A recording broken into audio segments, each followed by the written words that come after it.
महंगे मेहमानों और मेरे प्रिय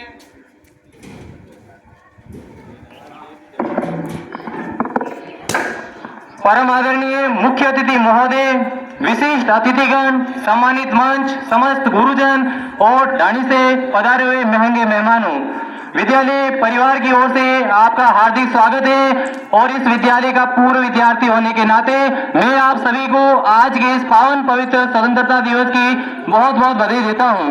आज हम सभी भारतीय आजादी की स्वास्थ्य अनुभव कर रहे हैं। आज हम अपनी रुचि के अनुसार अपना व्यवसाय चुनने के लिए स्वतंत्र है। हम अपने जो जी जान में आता है वो काम करने के लिए स्वतंत्र है।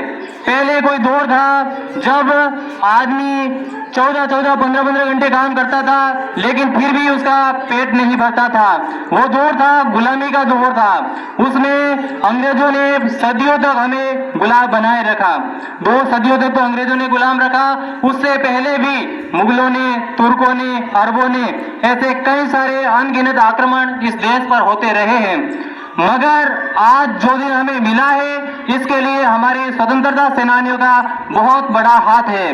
उन्होंने दिन रात एक करके देश की आजादी के इस संघर्ष को लड़ा।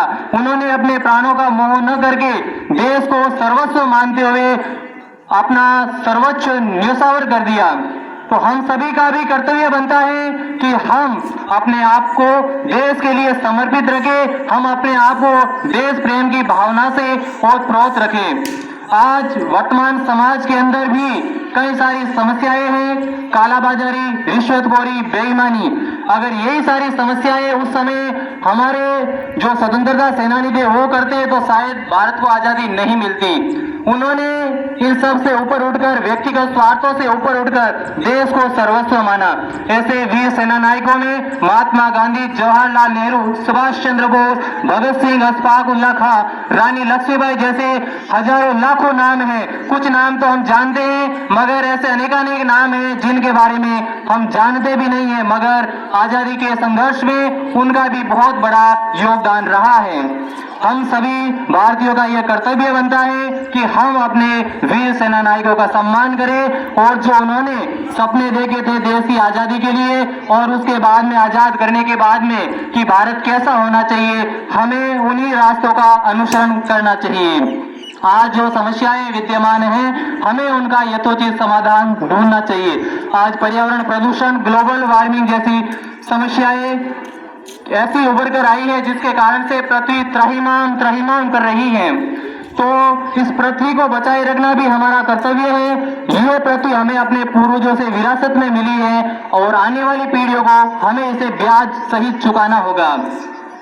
मैं समय अभाव के चलते ज्यादा नहीं कह पाऊंगा, मगर आप सबको इतना ही संदेश देना चाहूंगा कि हम अपने व्यक्तिगत स्वार्थों से ऊपर उठे, राष्ट्र धर्म को सर्वस्व माने और जो भी समस्याएं हैं उनका मिलजुल कर समाधान करने का प्रयास करें और जो जो हमारी और अपनी ओर से देश के लिए हो सकता है वो सब करें। इस घड़ी के दौर में और विद्यालय के नामांकन के विषय में भी मैं बात करना चाहूंगा।